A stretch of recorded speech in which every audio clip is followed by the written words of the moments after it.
குத்து விளக்கெரிய கோட்டுக்கால் கட்டில் மேல் மெத்தென்ற பஞ்சசயனத்தின் மேலேறி ஒத்தலர் பூங்குழல் நப்பின்னை கொங்கை மேல் வைத்துக் கிடந்த மலர் மார்பா வாய் திறவாய் மைத்தடங்கண்ணினாய் நீயுன்மணாளனை எத்தனை போதும் துயிலெழ ஒட்டாய் காண் எத்தனை ஏலும் பிரிவாற்றுகில்லாயால் தத்துவமன்று தகவேலோர் எம்பாவாய்.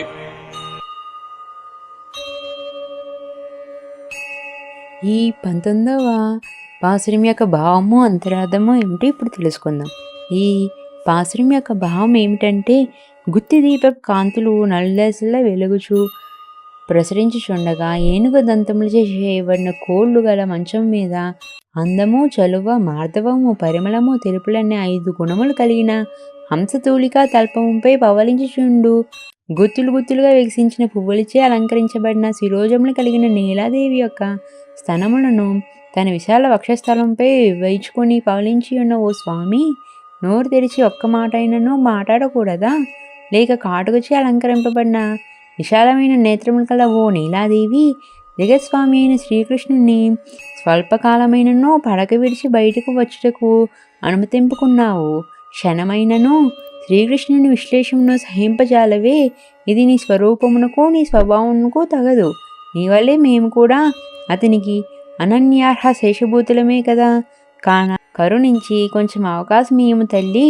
అట్ట అవకాశము నీవు ఇచ్చితివేని మేము చేసే ఈ అద్వితీయమైన ధర్మాస వ్రతము భగవత్ కైంకర్య రూప మంగళ వ్రతంగా సాంగోపాంగములుగా సమాప్తి చెందును. ఇందే మాత్రమో సంశయము లేదు అని ఆండాళమ్మగారు నీలాకృష్ణులను వేడుకుంటున్నారు.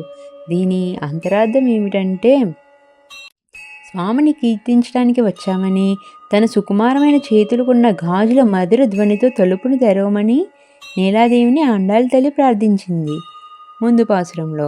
ఇప్పుడు ఈ పాసురంలో ఆండాళమ్మగారి ప్రార్థనను ఆలకించి నీలాదేవి తలుపు తెరవబోగా మన వారికి ఎదురుగా ముందో ఏమి ఉండరాదని శ్రీకృష్ణుడు ఈమెను తలుపు తెరవనేక ఆమెను బిగ్గగా కౌగిలించుకుని పడక నుంచి లేవనేయకుండే శ్రీకృష్ణుని మేల్కొల్పమని అతడు మాట్లాడుకొని ఉండగా అతనిని మేల్కొల్పమాయమ్మ అని ఆండాళమ్మగారు నీలాదేవిని పదే పదే వేడుకుంటున్నారు.